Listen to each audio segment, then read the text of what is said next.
Welcome my dear students AB school નવસારીની online lecture સિરીઝની અંદર હું કેજે ગોસ્વામી તમારું સ્વાગત કરું. મિત્રો, લાસ્ટ ટાઈમ આપણે બાષ્પ દબાણ સુધી જોયું હતું. હવે ત્યાંથી આપણે આગળ જઈએ છીએ પ્રવાહીની એક બીજી પ્રોપર્ટી પૃષ્ઠતાણ, જેને કહેવામાં આવે છે સરફેસ ટેન્શન. બરાબર? તો સરફેસ ટેન્શન શું છે એની વાત આપણે કરીશું. તો એની અંદર કેટલાક ઉદાહરણો પ્રથમ આપેલા છે તો જોઈએ. બરાબર? કે જો આપણે જાણીએ છીએ કે પારાના ટીપા પ્રવાહ સપાટી પર પ્રસરી જવાના બદલે ગોળાકાર મણકા બનાવે છે. તો જો કોઈએ પારો એટલે કે મર્ક્યુરી જોયો હોય તેને ખબર હશે, પારો જે છે એક વિચિત્ર પ્રકારનું લિક્વિડ છે, જેને તમે હાથ ઉપર રાખો તો હાથ ઉપર તમને એક મણકોનો મતલબ શું થાય? એક પ્લાસ્ટિક બોલ તમે રાખેલો હોય નાનો એવો, એવું તમને લાગે. બરાબર? એ તમારા હાથને ભીંજવે નહીં. પારાની અંદર તમારી આંગળી બોળી અને કાઢો તો તમારી આંગળી જેવી હતી તેવી જોઈએ, ભીંજાય નહીં. તો આ વિચિત્ર પ્રકારની પ્રોપર્ટી જે છે પારાની, એ પણ સરફેસ ટેન્શનના કારણે આવે છે. કેશાકર્ષણ નળી પ્રવાહીને અડકે ત્યારે પ્રવાહીની નળીની ઉપર એ ચડે છે. બરાબર? તો શું થાય છે? કેશાકર્ષણ નળીનો મતલબ શું થાય? એકદમ પતલી નળી હોય છે, એની અંદર એમ કહેવાય ને કે વાળ જેટલી જગ્યા હોય. બરાબર? તો કેશાકર્ષણ નળી એને કહેવાય. એકદમ પતલી કાચની નળી, આ તો ખૂબ જ જાડી બનાવેલી છે મેં. એકદમ પતલી નળી હોય છે. હવે એને તમે કોઈ પ્રવાહીની અંદર ડૂબાડો, બંને છેડેથી ખુલ્લી હોય તો એની અંદર પ્રવાહી ચડે. પણ ખરેખર પ્રવાહી છે ને અહીં સુધી ચડવું જોઈએ, પણ એ અહીં સુધી નહીં ચડે, એની કરતા વધારે હાઈટ સુધી ચડી જશે. અહીં સુધી ચડશે પ્રવાહી. બરાબર? ક્લિયર? આ પ્રયત્ન કરી જોજો. તો આવું થવાનું કારણ શું? તો આવું થવાનું કારણ પણ શું છે? પૃષ્ઠતાણ. નદીના તળિયે રેતી છૂટી રહે છે પરંતુ બહાર કાઢતાથી ભેગી થાય છે. આ તો બધાએ જોયું હશે. તમે નદીમાં નાવા ગયા હોય અથવા દરિયાની અંદર નાવા ગયા હોય અથવા તો દરિયાની અંદર તમે આ વસ્તુ નોંધી હશે કે દરિયાની છેડે જે રેતી છે કે જે એકદમ નેક્સ્ટ ટુ લિક્વિડ છે, એટલે કે પાણીથી એકદમ નજીક છે, ભીની રેતી છે, એને તમે આમ જુઓ તો એકદમ ભીની જોડાયેલી હોય. બરાબર? એકદમ ગુથ્થી જેવી હોય. તો એનાથી તમે શું કરી શકો? એનાથી તમે કાસલ બનાવી શકો. બરાબર? બધું બનાવતા હોય છે ઘણા લોકો. ખબર ને કે ભાઈ એક ગ્લાસની અંદર દબાણથી ભરવી પછી શું કરો છો તમે? એનો આકાર લઈ લે છે. બરાબર? એનો મતલબ કોરી રેતીમાં એવું નહીં થાય. એકદમ કોરી રેતી હોય, કોરીનો મતલબ થાય એકદમ ડ્રાય સેન્ડ હોય, એને તમે ગ્લાસમાં ભરીને તમે આમ કરો તો એ ગ્લાસનો આકાર ધારણ નહીં કરે. બરાબર? તો આ પ્રોપર્ટી જે છે એની અંદર રહેલા પાણીના કારણે આવે છે. ક્લિયર? તો એ પ્રોપર્ટી ક્યાંથી આવે છે? તો એ પણ પૃષ્ઠતાણના કારણે. હવે રેતીને તમે હાથમાં લો તો એ ગારા જેવી હશે. બરાબર? એટલે તમે એને હાથમાં આમ છૂટી કરશો તો એકદમ ગઠ્ઠા જેવી હશે. પણ એ જ રેતીને જો તમે દરિયાના પાણીમાં અથવા તો પાણીની અંદર તમે એ હાથ લઈ જાઓ એટલે તરત જ એ બધી રેતી શું થઈ જશે? છૂટી થઈ જશે. પછી તમને એની અંદર કોઈ એવી ચીકણાશ જોવા મળશે નહીં, ચીકાશ જોવા મળશે નહીં. તો એ પણ કોના કારણે છે? પૃષ્ઠતાણના કારણે છે. બરાબર? તો હવે આવું છે શું આ પૃષ્ઠતાણ? તો એની વાત આપણે શરૂ કરીએ. આ બધી ઘટનાઓ એક લાક્ષણિક ગુણધર્મના કારણે હોય છે, જેને કહેવામાં આવે છે પૃષ્ઠતાણ. પ્રવાહીની અંદર રહેલા અણુઓ પર બધી દિશામાં આંતરાણુવીય બળો ઉદ્ભવે છે. હવે પૃષ્ઠતાણ શેના કારણે ઉત્પન્ન થાય એની વાત આપણે કરીએ. હવે આના માટે છે ને આપણે દબાણનો કોન્સેપ્ટ એક લીધેલો હતો કે વાયુ જે છે દબાણ શા માટે ઉત્પન્ન કરે છે, તો એની એ કોન્સેપ્ટ અહીંયા તમને કામમાં લાગશે. બરાબર?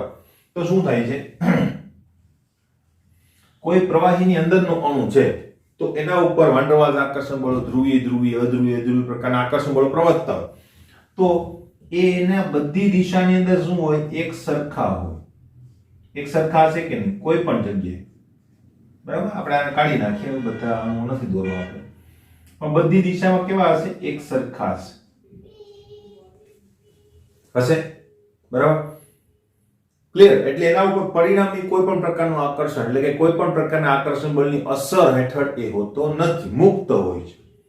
પણ જો તમે સરફેસ પરના કોઈ અણુને વિચારો અહીંયા, તો એના ઉપર પણ આકર્ષણ બળ લાગતા હશે, પણ એની ઉપર કોઈ અણુ નથી, તો શું થાય?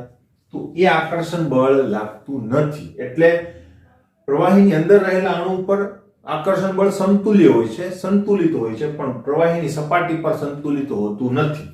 ઉપર તરફ નથી હોતું, માત્ર નીચે તરફ હોય છે. તો આ અણુ નીચે તરફ એક ખેંચાયેલો છે. બરાબર? એના કારણે શું થાય? હવે થોડુંક વધારે મેગ્નિફાઈ કરીને હું તમને શીખવાડું. બરાબર? તો શું થાય?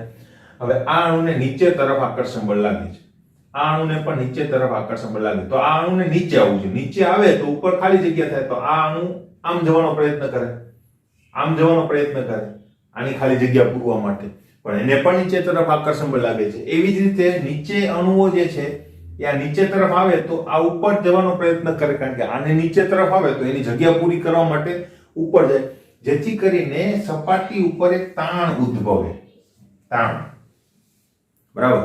તો એ તાણ જે છે એને કહેવામાં આવે છે પૃષ્ઠ તાણ. ખબર પડે છે? પૃષ્ઠ ઉપર એક તાણ ઉદ્ભવે છે એને કહેવાય પૃષ્ઠ તાણ. તો જો અહીંયા જ કીધેલું છે, પ્રવાહીની અંદર રહેલા અણુઓ પર બધી દિશામાં આંતરઆણવીય આકર્ષણ બળ ઉદ્ભવે છે, માટે પરિણામી આકર્ષણ બળ શૂન્ય બને છે, બરાબર. પરંતુ સપાટી પર રહેલા અણુઓ માટે પરિણામી આકર્ષણ બળ અંદર તરફ હોય છે, શૂન્ય બનતું નથી. માટે પ્રવાહીમાં રહેલા અંદર તરફના આકર્ષણ બળના લીધે પ્રવાહીની સપાટીનું ક્ષેત્રફળ ઓછું રહે એવો પ્રયત્ન કરવામાં આવે છે. હવે આ સપાટી જેટલી વધારે હશે એટલું પૃષ્ઠ તાણ જે છે એ શું થતું જશે? વધતું જશે, બરાબર, વધારે એરિયામાં લાગશે. તો એટલે આ જ પ્રવાહી છે એને હું માનો કે એકદમ મોટા પાત્રમાં ભરી દઉં તો પ્રવાહીની સપાટી ઘટી જશે, ઉપરની જે સપાટી છે એની એ વધી જશે કે નહીં? આ લેવલ ઘટી જશે પણ સપાટી વધી જશે કે નહીં? બરાબર. માનો કે આમાંથી લઈને એક મોટી થાળીમાં હું એને શું કરી દઉં? ભરી દઉં, તો પૃષ્ઠતાણ વધી ગયું કહેવાય, બરાબર. તો જ્યારે પ્રવાહી મુક્ત હોય તો એની ટેન્ડન્સી કેવી હોય? તો કે પ્રવાહી જે છે એ ઓછામાં ઓછું સરફેસ રહીને એવો પ્રયત્ન કરે, જેથી કરીને આ તાણ કેવું લાગે? ઓછું લાગે. હવે આમ સપાટી પરના અણુઓની ઊર્જા અંદર રહેલા કણો કરતા વધુ હોય છે, એટલે સપાટીના કણોની ઊર્જા કેવી હોય છે? વધુ. સપાટીની પ્રવાહીની સપાટી ખેંચી અને વધારવી હોય તો બળ વિરુદ્ધ કાર્ય કરવું પડે. હવે તમારે આ સપાટીની જે સપાટી છે ને વધારવી હોય તો તમારે આ જે બળ છે એના વિરુદ્ધ કાર્ય કરવું પડે. તો આ જે વધારવા માટે જે કાર્ય કરવું પડે છે એની ઉપરથી જ આપણે પૃષ્ઠતાણ કેટલું લાગે છે એ મેજર કરી શકીએ છીએ. એકમ ક્ષેત્રફળ વધારવા માટે જરૂરી ઊર્જાના જથ્થાને સપાટી ઊર્જા કહેવામાં આવે છે, જેને જૂલ પર મીટર સ્ક્વેર વડે આપણે દર્શાવીએ છીએ, બરાબર. જૂલ બળ મીટર સ્ક્વેર એટલે એક એરિયા ઉપર, બરાબર. એટલે આપણે F upon A કહી શકીએ, બરાબર, કે ભાઈ કોઈ પર્ટિક્યુલર એરિયામાં લાગતું એકમ ક્ષેત્રફળ દીઠ લાગતું બળ, બરાબર. આમ પૃષ્ઠતાણ એ શું છે? તો પ્રવાહીની સપાટી પર દોરેલા લંબ ની એકમ લંબાઈ પર લાગતું બળ છે. આ સમજો, પ્રવાહીને હું જો આ રીતે મારો ગ્લાસ હોય, બરાબર, આ રીતે ગ્લાસ છે, તો ગ્લાસનું આ રીતે જો ઉપરથી તો મને સપાટી દેખાશે, તો આ ગ્લાસ, આ એની અંદરની સપાટી પાણી, બરાબર. તો આ સપાટી જે છે એના ઉપર એક રેખા હું ધારી લઉં, તો આ સપાટીની રેખા ઉપર જે આ લંબ બળ લાગે છે એકમ લંબાઈ દીઠ, બરાબર, એને કહેવામાં આવે છે તમારું પૃષ્ઠતાણ, બરાબર. આ એની ટેકનિકલ વ્યાખ્યા છે અને આ રીતે આપણે એને વ્યાખ્યાયિત કરી શકીએ છીએ. ફરીથી કહી દઉં, પાણીને આ રીતે જોઈએ, એના ઉપર એક રેખાની કલ્પના કરીએ તો એ રેખાને લંબ, કારણ કે બળ તો આ રીતે લાગતું હશે, તો રેખાને લંબ જે બળ લાગે છે એકમ લંબાઈ દીઠ એને આપણે શું કહીએ છીએ? પૃષ્ઠતાણ. એટલે કે આ પૃષ્ઠ એકમ લંબાઈનું હશે, એટલે એકમ લંબાઈ એટલે કે 1 મીટર સ્ક્વેર જેટલી, બરાબર. એના ઉપર કેટલું તાણ લાગે છે એને શું કહેવાય? પૃષ્ઠતાણ. ક્લિયર? બરાબર. હવે અહીંયા લંબ બળ છે ને બે પ્રકાર લાગે. આ જૂની વ્યાખ્યા જે છે એ વધારે સારી હતી કે ભાઈ સપાટીને લંબ અને સપાટીને સમાંતર લાગતા બળને શું કહેવામાં આવે છે? પૃષ્ઠતાણ.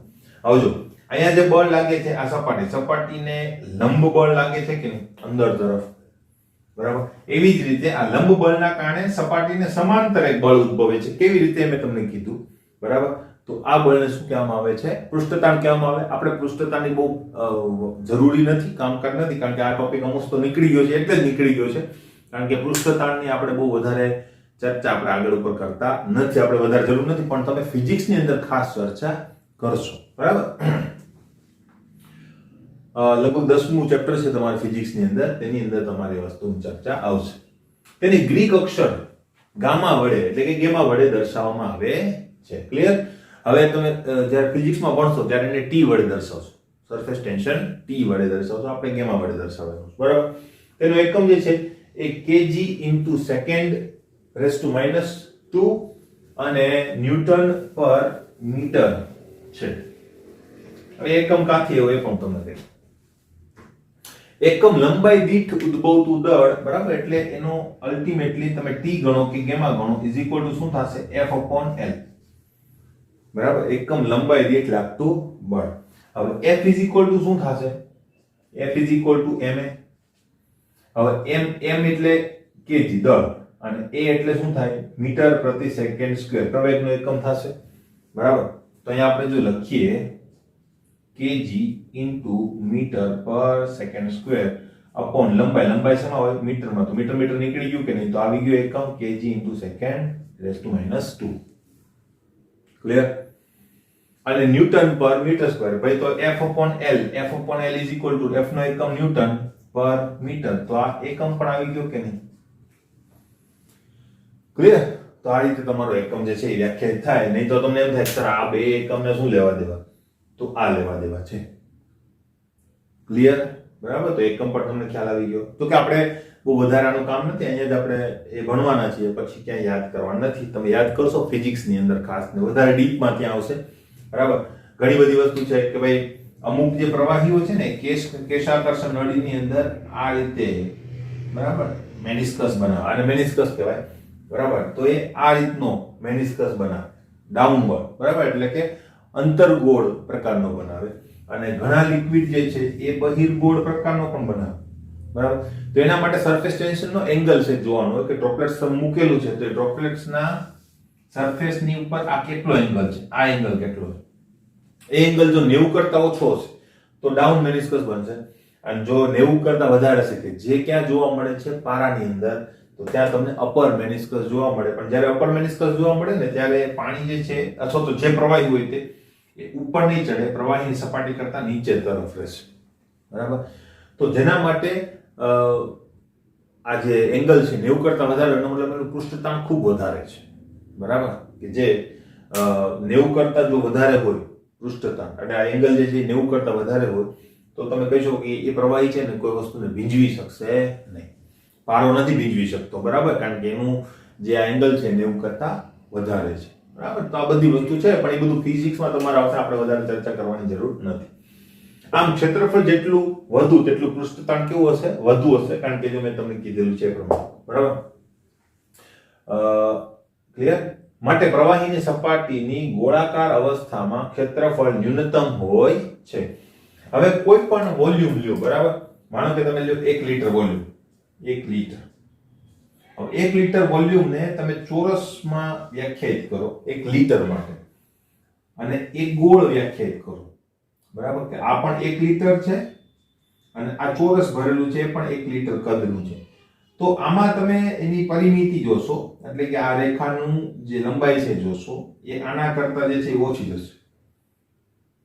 બરાબર, તો એના કારણે તમે શું કહી શકો કે ભાઈ અલ્ટિમેટલી સરફેસ એરિયા એ લિક્વિડમાં કેવો હોય છે? ઓછો હોય છે. એટલા માટે સરફેસ એરિયા ઓછો તો તાણ ઓછું, તો તાણ ઓછું રાખવા પ્રયત્ન કરે તો હંમેશા લિક્વિડ અને કોઈ પણ મેટર એ ગોળાકાર બનવાનો પ્રયત્ન કરે. એટલા માટે આપણને કુદરતની અંદર ગોળાકાર વસ્તુઓ વધારે જોવા મળે. તમને ખ્યાલ છે, ગ્રહો ગોળ છે, પાણીનું ડ્રોપલેટ ઉપરથી છૂટું મૂકો એ રાઉન્ડ શેપ જ ધારણ કરે છે. બરાબર, તેનું કારણ જે છે આ પૃષ્ઠતાણ છે એક પ્રકારનું. બરાબર, પણ ઘન પદાર્થો જે છે એની અત્યારે આકર્ષણ બળ એટલા બધા ડેન્જરસ હોય છે કે એ લોકો ચોરસમાંથી ગોળ બની શકતા નથી, તો બનવા માટે ખૂબ લાંબો સમય લાગે એને. બરાબર, તો ગ્રહોની વાત અલગ છે, ખૂબ મોટા સ્કેલ ઉપર છે. બરાબર ને, ત્યાં ગુરુત્વાકર્ષણ બળ પણ એટલું જબરજસ્ત હોય છે. એટલા માટે પણ આ નાના મેટર માટે ચોરસ તો હોય તો ચોરસ રહેશે, કારણ ઘન પદાર્થોની અંદર આકારનું પરિવર્તન જે છે એ બહુ લાંબા ગાળે આવે. બરાબર, તો એ વસ્તુ જે છે એના પ્રોપર્ટી ઉપર આધાર રાખે. આમ ક્ષેત્રફળ જેટલું વધુ તેટલું પૃષ્ઠતાણ વધુ, માટે પ્રવાહીની સપાટીની ગોળાકાર અવસ્થામાં ક્ષેત્રફળ ન્યૂનતમ હોય છે અને પૃષ્ઠ ઊર્જા પણ કેવી હોય છે? ન્યૂનતમ. બીજી એક વાત કે તાપમાન વધે તો પૃષ્ઠતાણ જે છે ને ઘટે છે. બરાબર, તો તાપમાન જો વધારવામાં આવે તો પૃષ્ઠતાણ કેવું થાય?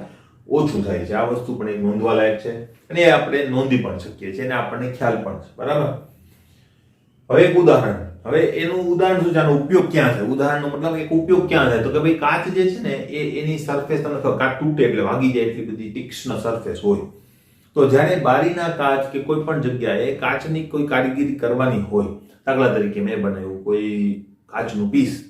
તો એ કાચના પીસને જ્યારે ઉપરથી કાપવામાં આવે તો એ કાપવાવાળી જગ્યા ઉપર તો શાર્પ હશે કે નહીં ગ્લાસ, તો તે જગ્યાએ વાગી જવાની શક્યતા હોય, બરાબર.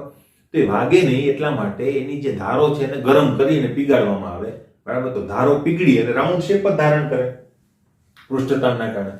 તો એ રાઉન્ડ શેપ થઈ જાય તો પછી એ ધાર જે છે એ તમને વાગે નહીં, બરાબર. તો આ રીતે આ પૃષ્ઠતાણ જે છે આપણે વ્યાખ્યાયિત કરી શકીએ છીએ અને એનો ઉપયોગ જે છે આવી રીતે ઘણી બધી જગ્યાએ થાય છે, બરાબર. તો આપણું પૃષ્ઠતાણ જેની વાત કરી, એકમો ખાસ યાદ રાખજો અને એ વસ્તુ કેવી રીતે ઉદ્ભવે છે એ કોન્સેપ્ટ મેં તમને સમજાવ્યો એ ખાસ યાદ રાખજો, એટલે એ વસ્તુ જે છે તમને પૂછાઈ શકે, બરાબર. બાકી આના કોઈ એવા બહુ વધારે ડેન્જરસ ક્વેશ્ચન્સ આવતા નથી, બરાબર. પણ અલ્ટિમેટલી તમે ફિઝિક્સમાં વધારે ડીપમાં ભણશો તો તમારે ત્યાં એક ક્વેશ્ચન આવી શકે અને એ ડીપમાં એટલું ભણશો કે તમારે પછી એ વસ્તુ અહીંયા પણ એપ્લાય કરી શકાશે. ક્લિયર? નેક્સ્ટ કોન્સેપ્ટ પર જઈએ. નેક્સ્ટ ગુણધર્મ જોઈએ મિત્રો, તો એ છે આપણી પાસે સ્નિગ્ધતા, વિસ્કોસિટી. તો વિસ્કોસિટી શું છે આપણને ખ્યાલ છે, સ્નિગ્ધતા, પ્રવાહી કેટલું સ્નિગ્ધ છે એ વસ્તુ જે છે એને સ્નિગ્ધતા કહેવાય.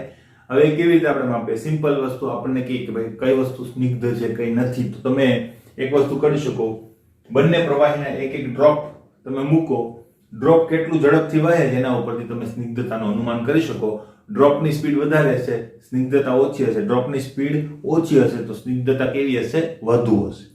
દાખલા તરીકે મધ અને પાણી બંનેના એક એક ડ્રોપ મૂકું તો મધ બહુ ધીમે ધીમે વહન પામશે, પાણી ફટાફટ વહન પામશે. તો કહી શકાય કે ભાઈ મધ વધારે સ્નિગ્ધ છે જ્યારે પાણી જે છે ઓછું સ્નિગ્ધ છે. પણ આ તો એક વ્યવહારુ વાત થઈ, બરાબર. ટેકનિકલ ભાષાની અંદર આપણે જો સ્નિગ્ધતાનું માપન કરવું હોય, સ્નિગ્ધતાને વ્યાખ્યાયિત કરવું હોય તો કેવી રીતે કરી શકાય, તો એની વાત આપણે આજે કરીશું. ક્લિયર? તો જો સ્નિગ્ધતા પ્રવાહીનો એક લાક્ષણિક ગુણધર્મ છે, બરાબર. લાક્ષણિક ગુણધર્મનો મતલબ શું કે ભાઈ સ્નિગ્ધતા જે છે પ્રવાહીની અંદર હોય, કારણ પ્રવાહી વહી શકે છે. કોઈ પણ વહન પામતી વસ્તુ સાથે સ્નિગ્ધતા સંકળાયેલી હોય છે, બરાબર. તો એ વસ્તુ ખાસ ધ્યાનમાં રાખજો. પ્રવાહી જ્યારે વહે છે ત્યારે તેના સ્તરો એકબીજા પર ખસે છે. પ્રવાહીના અણુઓ વચ્ચે રહેલા આંતર આણ્વીય આકર્ષણ બળો આ સ્તરોને ખસવામાં અવરોધ ઉત્પન્ન કરે છે. આ અવરોધના માપનને શું કહેવામાં આવે છે? સ્નિગ્ધતા. શું થાય છે કે જ્યારે પ્રવાહીનું વહન થતું હોય ને, બરાબર, ત્યારે શું થાય? પ્રવાહીના વહન વખતે એની ઉપરના સ્તરો જે છે એકબીજા ઉપર ખસતા હોય આ રીતે, બરાબર. તો એ ખસવા સમયે આ સપાટીના અણુઓ વચ્ચે કંઈક આકર્ષણ બળ હશે. એ આકર્ષણ બળ એને રોકશે, એને એકબીજા ઉપર સ્લાઇડ કરવા દેશે નહીં, ખસવા દેશે નહીં, ગતિ કરવા દેશે નહીં. તો એ એક પ્રકારનો અવરોધ ઉત્પન્ન કરે છે ને એ અવરોધના કારણે શું થાય છે? તો કે સ્નિગ્ધતા ઉત્પન્ન થાય છે. જે સ્તરો છે એ એકબીજા ઉપર એમ કહેવાય કે ફૂલી સ્લાઇડ કરી શકતા નથી. અવરોધ વધારે હશે તો વધારે ધીમે ધીમે સ્લાઇડ થશે, તો વહન જે છે ધીમું થશે અને સ્નિગ્ધતા વધારે છે એમ આપણે કહીએ છીએ. તો એ અવરોધક બળ એ શું છે? સ્નિગ્ધતા. તો આ એની વ્યાખ્યા થઈ, બરાબર. જ્યારે પ્રવાહી વહન પામે છે ત્યારે તો પ્રવાહીના અણુઓના સ્તરો એકબીજા ઉપર શું કરતા હોય છે? ખસતા હોય છે. તો આ સ્તરો વચ્ચે આકર્ષણ બળો આ વહનમાં અવરોધ ઉત્પન્ન કરે છે અને આ અવરોધક બળને શું કહેવામાં આવે છે? તમારું સ્નિગ્ધતા. ક્લિયર? નેક્સ્ટ, પ્રવાહી જે સપાટી પર વહે છે તે સપાટીની એકદમ નજીકનું પ્રવાહીનું સ્તર સ્થિર હોય છે, બરાબર. હવે એના માટે એક ઉદાહરણ હું તમને આપું. જો માનો કે મારી પાસે એક ડ્રોપલેટ છે, બરાબર. એ ડ્રોપલેટનું વહન હું આ રીતે કરું, ચાલો આપણે વર્ટિકલ લઈ લઈએ, બરાબર. તો એ ડ્રોપલેટ જે છે એ આ રીતે વહન પામતો હશે, તમે નોંધ્યું હશે આ રીતે, બરાબર. તો આને જો હું આવી રીતે જુદા જુદા સ્તરોની અંદર કલ્પના કરી લઉં, બરાબર, તો આ બધા સ્તરો એકબીજા ઉપર ખસતા હશે કે નહીં? બરાબર. પણ તમને ખ્યાલ છે કે આ છેલ્લું જે સ્તર છે એ તો સ્થિર હશે, ચોટેલું હશે તમારી સરફેસ સાથે, બરાબર. તો એ સ્તર જે છે એ અલ્ટિમેટલી કેવું હોય છે? સ્થિર હોય છે એમ આપણે કહી શકીએ, બરાબર. તો એ નજીકનું સ્તર એકદમ સ્થિર હોય છે. ઉપરના સ્તરો તરફ જતા ક્રમશઃ વેગ વધે છે નિયમિત રીતે, બરાબર. તો આના ઉપરનું સ્તર ધીમું ગતિ કરતું હશે, એના ઉપરનું સ્તર ફાસ્ટ, એટલે સૌથી ઉપરનું સ્તર સૌથી સ્પીડમાં ગતિ કરતું હશે. ક્લિયર? તો આ જે વેગનો તફાવત છે સ્તર બાય સ્તર, એટલે કે લેયર બાય લેયર જે વેગ વધે છે એને કહેવામાં આવે છે પટલીય પ્રવાહ. બરાબર. અને આ વેગનો વધારો થાય છે એને કહેવામાં આવે છે વેગ પ્રવણતા. બરાબર. તો ઉપરના સ્તરો તરફ જતા ક્રમશઃ વેગ નિયમિત રીતે વધે છે એને શું કહેવામાં આવે છે? પ્રવણતા, જેને પટલીય પ્રવાહ કહેવામાં આવે છે. તો આ પટલીય પ્રવાહ, સ્તરીય પ્રવાહ પણ કહી શકાય એને. બરાબર. પણ હવે આપણી બુકની અંદર પટલીય પ્રવાહ એવું નામ આવ્યું છે, તો આપણે એ નામ પણ યાદ રાખીશું અને સ્તરીય પ્રવાહ પણ યાદ રાખીશું. ક્લિયર? આ વસ્તુને આપણે 3 સ્તરોમાં અહીંયા દર્શાવેલું છે. બરાબર. આની અંદર ઘણા બધા સ્તરોમાં દર્શાવેલા છે, પણ એની અંદર જો કોઈ 3 સ્તર આપણે લઈ લઈએ, બરાબર, તો કોઈ વચ્ચેનું એક સ્તર છે કે જે u વેગથી ગતિ કરે છે, તો એની નીચેનું સ્તર du જેટલા ઓછા વેગથી ગતિ કરતું હશે અને એનું ઉપરનું સ્તર du જેટલા વધુ વેગથી ગતિ કરતું હશે. બરાબર. નિયમિત રીતે કેમ કહેવાય? તો કે du જેટલું ઓછું, du જેટલું વધારે. આની વચ્ચે માનો કે અંતર કેટલું છે? dz જેટલું અંતર છે. તો આ બંને સ્તરો વચ્ચે વેગ પ્રવણતા કેટલી? તો આમાંથી આ બાદ કરો એટલે શું મળશે? du. du જેટલો તફાવત છે. તો તમે એમ કહી શકો કે નહીં કે વેગ પ્રવણતા, વેગનો વધારો કેટલો થાય છે? તો કે du જેટલો પર આ લંબાઈ. બરાબર. તો du/dz કહી શકો વેગ પ્રવણતા. ક્લિયર? બીજું, પ્રવાહને જાળવી રાખવા માટે આ ટીપું નીચે કેમ આવે છે? તો એના ઉપર એક બળ પણ હશે કે નહીં, કે જે અવરોધક બળ કરતા વધારે હશે, તો જે નીચે તરફ વહન પામશે. દાખલા તરીકે એક ટીપું જો હું સીધી સરફેસ ઉપર મૂકી દઉં તો વહન નથી પામવાનું, ત્યાં જ પડ્યું રહેશે. એનો મતલબ એના સ્તરો ગતિ કરતા નથી. ગતિ કરતા સ્તરો સાથે સ્નિગ્ધતા સંકળાયેલી હોય છે, યાદ રાખજો. બરાબર. સ્થિર પ્રવાહી સાથે હોતી નથી, એમાં આપણે કહી શકીએ. તો પ્રવાહ જાળવી રાખવા માટે 2 સ્તરો વચ્ચે બળ જરૂરી હોય છે. આ 2 સ્તરો વચ્ચે કઈ કેવું બળ હશે કે જે એ પ્રવાહને જાળવી રાખે છે? અવરોધક બળ વિરુદ્ધ કાર્ય કરે છે. આ બળ, આ જે બળ લાગે છે એ વેગ પ્રવણતા અને સપાટીના ક્ષેત્રફળના સમપ્રમાણમાં હોય છે. બરાબર. તો આ બળ જે છે એ સપાટીના ક્ષેત્રફળ, એટલે કે આ જે સપાટી આપણે ધારેલી છે એ સપાટીના ક્ષેત્રફળના સમપ્રમાણમાં અને વેગ પ્રવણતા જે છે એના પણ સમપ્રમાણમાં હોય છે. ક્લિયર?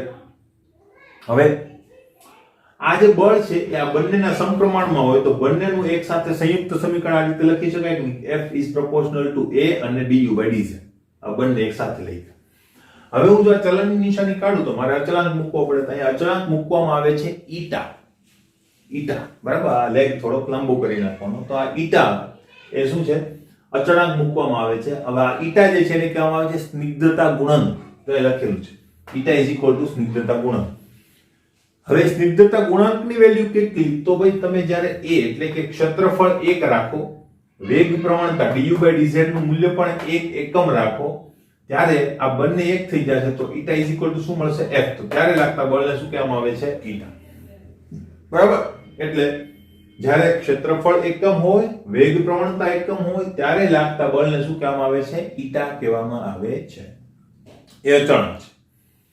ઈટાનો એકમ, આનો એકમ શું હોય છે? તો એનો એકમ છે newton into second per metre square અથવા newton into second into metre raise to -2. બરાબર.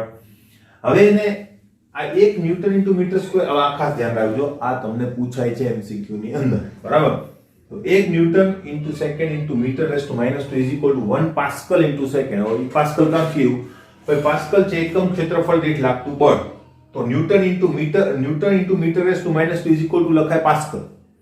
બરાબર. તો આના બંને માટે પાસ્કલ લખો તો સેકન્ડ થઈ ગયું કે નહીં? Pascal into second. એવી જ રીતે kg into metre inverse into second inverse. આ ક્યાંથી આવ્યું? તો ભાઈ ન્યૂટન ઇઝ ઇક્વલ ટુ શું થશે? kg ઇન્ટુ મીટર થાય કે નહીં? બરાબર. kg ઇન્ટુ મીટર થાય કે નહીં? બરાબર. તો ન્યૂટન માટે kg ઇન્ટુ મીટર, પછી છે સેકન્ડ, તો અહીંયા સેકન્ડ. બરાબર. અને મીટર માઈનસ, તો એને આ રીતે લખી શકાય. તો આ મીટર ગયું, આ સ્ક્વેર ગયું, તો 1 મીટર અંદર છે તો આ શું બધી બની ગયું? kg into second into metre inverse. તો છે કે નહીં આ? બરાબર. તો આ રીતે તમે એકમને તારવી શકો આના ઉપરથી. ક્લિયર? એકમ પૂછાય છે. એનો CGS માં એકમ ખાસ અગત્યનો છે, ઘણી બધી વાર પૂછાય છે, પોઈસ. બરાબર. તો એક વૈજ્ઞાનિક છે પોઈસુલી કરીને વૈજ્ઞાનિક છે, એના નામ ઉપરથી આપણે એને પોઈસ એકમ આપેલો છે. CGS એકમ છે, ખાસ ધ્યાનમાં રાખજો. CGS માં એને પોઈસ વડે ગુણવામાં દર્શાવવામાં આવે છે. તો એક પોઈસ એટલે કેટલું? તો ભાઈ આ જે એકમ છે એની અંદર kg ગ્રામમાં રાખો, મીટર સેન્ટીમીટરમાં રાખો એટલે તમને મળી જાય. ક્લિયર?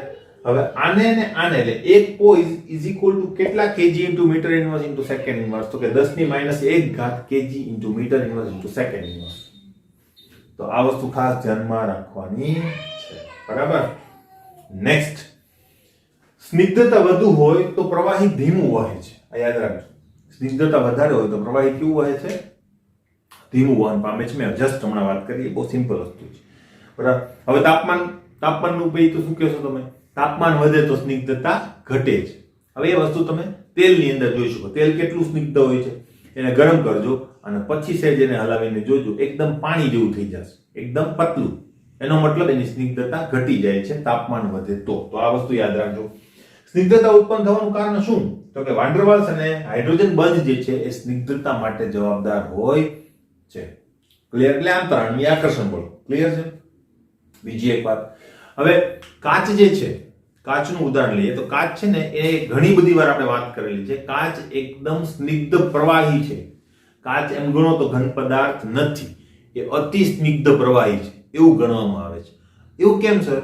ખરેખર તે ઘન પદાર્થ જ છે, બરાબર, પણ એ સ્નિગ્ધ પ્રવાહી છે એ એના આ ગુણધર્મ ઉપરથી ખબર પડે. સ્નિગ્ધતાનો મતલબ વહન પામવાની ક્ષમતા, એમ પણ કહી શકાય કે નહીં. તો જો ખૂબ જૂનું મકાન હોય, બરાબર, માનો કે 10 વર્ષ જૂનું મકાન છે, એની બારીના કાચ, બરાબર, એની બારીના કાચની અંદર જો કાચ ફિટ કરેલો હોય, બરાબર, તો એ કાચને તમે લઈ અને વર્નિયર કેલિપર્સથી એની બધી બાજુઓની થિકનેસ તમે માપો, તો જ્યારે કાચ બન્યો હતો ત્યારે તો એની થિકનેસ કેવી હતી? એક સરખી જ રાખી હશે, બરાબર. પણ તમે 10 વર્ષ પછી જો એની થિકનેસ માપો ને, તો કાચને જો આ રીતે રાખેલો હોય બારીની અંદર, તો એની નીચેની સાઈડની થિકનેસ વધી ગઈ હોય, ઉપરની સાઈડની થિકનેસ ઘટી ગઈ હોય. કેમ? તો કે કાચ ધીમે ધીમે નીચે તરફ વહન પામે છે. ખબર પડી? આ વસ્તુ નોંધી શકાય. ખૂબ જૂનું મકાન હોય એની અંદર જો કાચ ફિટ કરેલો હોય તો. એટલે કાચને પ્રવાહી ગણવામાં આવે છે, કારણ કે એનું વહન થતું હોય છે પણ ખૂબ ધીમું, કે જે ડાયરેક્ટલી આપણે આંખે જોઈ શકતા નથી, બરાબર. તો આ વસ્તુ પણ છે કે જે આપણને સરસ ઉદાહરણ પૂરું પાડે છે કે જે કાચને પ્રવાહી કહેવા માટે આપણને ઉત્સાહિત કરે છે.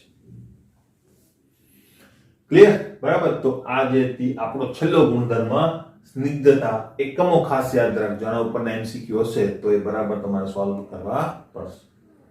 ક્લિયર? તો અહીંયા એમ ગણો તો આપણું ચેપ્ટરનું ટેક્સ્ચ્યુઅલ પાર્ટ જે છે આપણે કમ્પ્લીટ કરીએ છીએ, બરાબર, વિથ એક્સ્ટ્રા સમથિંગ, બરાબર. હવે આપણે છે ને કેટલાક સૂત્રો લખીશું અને ત્યાર પછી જે સ્વાધ્યાયની અંદર બાકીના ક્વેશ્ચન છે એ આપણે કમ્પ્લીટ કરીશું. ક્લિયર? જો મિત્રો, કેટલાક આપણે સૂત્રોનું જો લિસ્ટ બનાવીએ, બરાબર, તો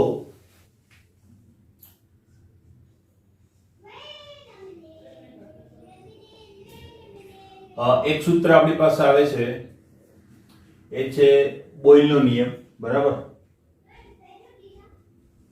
બોયલનો નિયમ ખાસ અગત્યના સૂત્રો જ આપણે લખીશું. તો કે P1 V1 is equal to P2 V2. બીજું છે આપણી પાસે ચાર્લ્સનો નિયમ, એ છે આપણી પાસે ચાર્લ્સનો નિયમ. બોટી ચાપી ગેવી, યાદ રાખજો, બરાબર. એટલે બો ટી અચળ, આમાં ટી નહીં આવે, ચા પી અચળ, એમાં પી નહીં આવે. કોના વચ્ચેનો સંબંધ છે? કદ અને તાપમાન વચ્ચેનો, અને સમપ્રમાણનો સંબંધ છે એટલે V1/T1 is equal to V2/T2. ત્રીજું ગેલ્યુસેકનો નિયમ,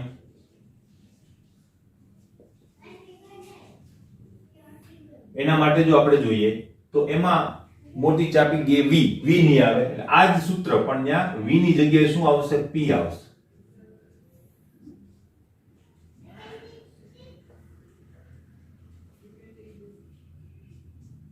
ક્લિયર? ત્યાર પછી સંયુક્ત વાયુ સમીકરણ,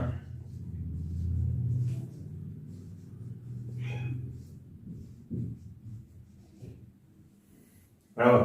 હવે એ શું છે સંયુક્ત વાયુ સમીકરણ? તો કે સંયુક્ત વાયુ સમીકરણ P1 V1/T1 is equal to P2 V2/T2. આ ત્રણેયનું મિક્સચર છે, બરાબર. 5 નંબર એ છે આદર્શ વાયુ સમીકરણ,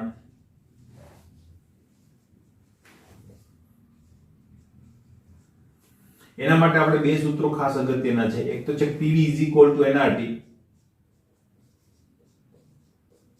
n = મોલ, r અચળાંક છે, બરાબર, અને r નું મૂલ્ય ખાસ ધ્યાન રાખવાનું 0.082 અથવા 0.083, મોટા ભાગે 0.083 વાલી મો કે. ક્લિયર? વાતાવરણ લીટર પ્રતિ મોલ કેલ્વિન.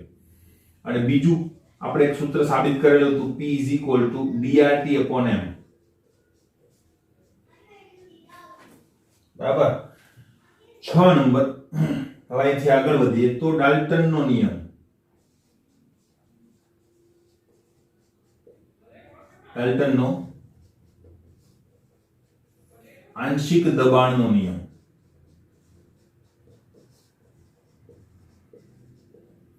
તો એની અંદર આપણી પાસે ત્રણ સૂત્રો છે, યાદ હશે તમને, બરાબર. તો P કુલ મિશ્રણ માટે છે આ, બરાબર, P1 + P2 up to Pn, બરાબર. જ્યાં P1 P2 આ બધું શું છે? આંશિક દબાણ, બરાબર. આ ખાસ અગત્યનું છે. કુલ શું છે? તો કે મિશ્રણનું કુલ દબાણ, બરાબર. બીજું સૂત્ર કે જેનો ખાસ મેક્સિમમ આપણે યુઝ કરીએ છીએ, P કુલ = n કુલ RT/V. એક આ સૂત્ર છે કે જેનો આપણે ઉપયોગ કરતા હોઈએ છીએ. બીજું છે આપણી પાસે, બરાબર, આના સાથે આપણે એક બીજું સૂત્ર પણ જોયેલું હતું કે ભાઈ કોઈ પણ વાયુ છે, માનો કે P1, તો એનું આંશિક દબાણ કેટલું હોય? તો કે x1 * P કુલ જેટલું, બરાબર. તો આ x1 શું છે? તો કે મોલ અંશ,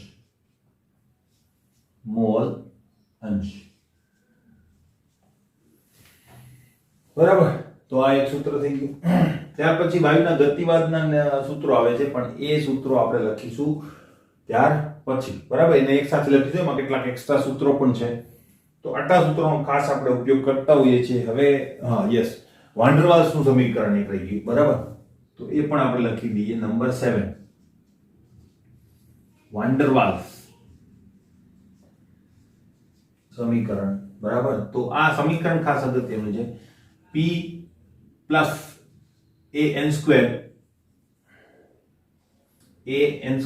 v² v minus nb is equal to nRT,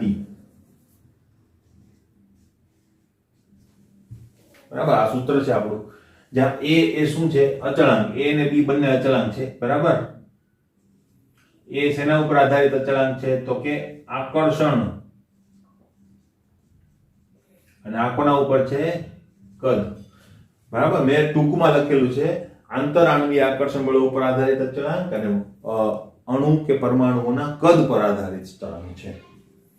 clear? બરાબર. તો હવે કોઈ સૂત્ર બાકી નથી રહેતું. હવે સીધા આપણે જઈએ વાયુના ગતિવાદના સૂત્રો ઉપર. ક્લિયર? તો જોઈએ મિત્રો, વાયુનો ગતિવાદ એને લગતા ઘણા બધા સૂત્રો છે. આ સૂત્રો તમારે યાદ રાખવાના છે. કેટલાક MCQ આના ઉપર આધારિત હશે, તો ત્યાં મૂંઝવણ ના અનુભવો, એના માટે આ વસ્તુ ખાસ તૈયાર કરવાની છે. અને ખાસ કરીને જે લોકો કોમ્પિટિટિવ એક્ઝામની તૈયારી કરે છે એના માટે આ ખાસ અગત્યનું છે. બોર્ડના લેવલ ઉપર અગત્યનું નથી, પણ કોમ્પિટિટિવ લેવલ ઉપર અગત્યનું છે, બરાબર. તો વાયુનો ગતિવાદ PV = 1/3 mnu² = 1/3 આ કેપિટલ M છે, આ મોલેક્યુલર દળ છે, અને u², u શું છે? ગતિ ઊર્જા, એટલે વેગ છે ટૂંકમાં, બરાબર. આપણે વેગને v વડે નથી દર્શાવતા, વાયુના ગતિવાદમાં u વડે દર્શાવીએ છીએ. આ n જે છે એ અણુઓની સંખ્યા છે, m એ દળ છે, સ્મોલ m છે, આ કેપિટલ M છે એ આણવીય દળ છે, બરાબર. 1 મોલ માટે જો તમારે લખવું હોય તો તમે આ સૂત્રનો ઉપયોગ કરી શકો, અને કોઈ પણ અણુઓની સંખ્યા માટે તમે આ સૂત્રનો ઉપયોગ કરી શકો. આ સૂત્રો ડાયરેક્ટલી પણ પૂછાય છે MCQ ની અંદર, કોમ્પિટિટિવ એક્ઝામ ની અંદર, બરાબર. ટાઇપ્સ ઓફ વેલોસિટી, તો એની અંદર તમે જોશો તો u², બરાબર. આ બધા સૂત્રો આપણે જોયેલા છે, બરાબર. નેક્સ્ટ આ સ્ક્વેર વેલોસિટી છે, એટલે વેલોસિટીનો વર્ગ, બરાબર. ને એનો શું લીધેલો છે? મધ્યક લીધેલો છે. તો અહીંયા urms આ સૂત્રથી તમે પરિચિત છો, બરાબર, પણ અલ્ટિમેટલી એના આ સૂત્રો ખાસ કામમાં છે, આવવાના છે, બરાબર. મોસ્ટ આઈએમપી સૂત્રો આ બધા, તો ખાસ એની સાથે તમારે કહેવાય ને કે યાદ રાખી લેવાના છે, બરાબર. તો આને ખાસ યાદ રાખજો. કારણ શું? તો કે આનો આ સંબંધ ઘણીવાર પૂછાય છે, તો એ આના ઉપરથી જ આવશે, તો એ તમારે યાદ રાખવાનું છે, બરાબર. તો RMS √3RT/m, બરાબર. હવે PV RT થાય કે નહીં, બરાબર. તો તમે PV RT લખી શકો, બરાબર. તો અહીંયા તમે શું લખ્યું છે? RT બરાબર PV, તો અહીંયા 3PV/m પણ લખી શકાય. તો આવો MCQ પણ તમને ક્યાંક જોવા મળશે, જો બધા કમ્પ્લીટ MCQ તૈયાર કરશો ને ત્યારે. અને અહીંયા બરાબર આ મોલેક્યુલર વેઇટ અને આ શું છે? કદને તમે એકદમ છેદમાં જવા દો તો એને એક પ્રકારની ઘનતા કહેવાય, તો અહીંયા ઘનતા પણ લખી શકાય કે નહીં, બરાબર. તો આ ત્રણ સૂત્રો ખાસ કામના, RMS માટે, રૂટ મીન સ્ક્વેર માટે. એવરેજ વેલોસિટીની જો વાત કરીએ તો એ સાદી છે વેલોસિટી, બરાબર, ખ્યાલ છે તમને. એનું આ સૂત્ર પણ કામનું છે, એટલે આપણે યાદ રાખવાનું છે, બરાબર. 8RT/πm.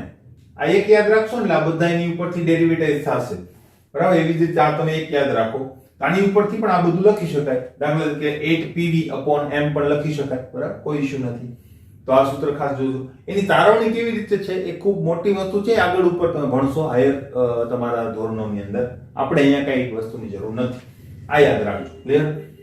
UMP maximum probable velocity જે છે, બરાબર, તો એ જે છે 2RT/m વડે તમે દર્શાવી શકો રૂટની અંદર. હવે ત્રણેયનો સંબંધ જે છે એ આ પ્રકારે છે. મેં તમને યાદ રાખવાની ટ્રીક કીધી હતી, રામ, બરાબર. તો એ રીતે તમે જો મૂકો તો અલ્ટિમેટલી 1:1.13:1.22 એનો રેશિયો આવે છે. તો એની અંદર જો બધી કિંમત મૂકી, UMP બરાબર this one, UAVE બરાબર this one અને URMS બરાબર this one, તો આ સૂત્ર પણ લખી શકાય. એમાં m RT ઉડાડી દો તો આ સૂત્ર પણ તમે લખી શકો, બરાબર. તો આ રીતે તમે એને ઇવેલ્યુએટ કરી શકો. નેક્સ્ટ, સરેરાશ ગતિ ઉર્જા માટે એક અણુ માટે, તો એ આ સૂત્ર વડે તમે કરી શકો. R/n કહેવાય છે K, બરાબર. તો એ બે બોલ્ટ્ઝમેન કોન્સ્ટન્ટ છે, એનું મૂલ્ય જે છે 3.3806 × 10⁻23 જૂલ પર કેલ્વિન છે. કોમ્પિટિટિવ એક્ઝામ માટે આ વસ્તુ પણ કામની છે. n મોલ વાયુની ગતિ ઉર્જા તો તમારે માપવી હોય તો આ સૂત્રને તમારે શું કરવું પડે? m ગણો તો n વડે ગુણવું પડે, બરાબર. તો આ n વડે ગુણી નાખો તો n3/2 RT, તો તમારી શું મળી જાય? n મોલ વાયુની ગતિ ઉર્જા મળી જાય. ક્લિયર? તો આ રીતે તમે એને ડેરિવેટાઇઝ કરી શકો. તો આ સૂત્રો ખાસ યાદ રાખવાના છે. એક સૂત્ર આપણું એક રહી ગયું, બરાબર. એ સૂત્ર છે 9મો નંબર, હું લખી નાખું છું. ગ્રેહામનો વાયુ પ્રસરણનો નિયમ. તો એના માટેનું સૂત્ર શું હતું? R1/R2 = √m2/m1 = √d2/d1 = v1/v2 × t2/t1. આ સૂત્ર છે.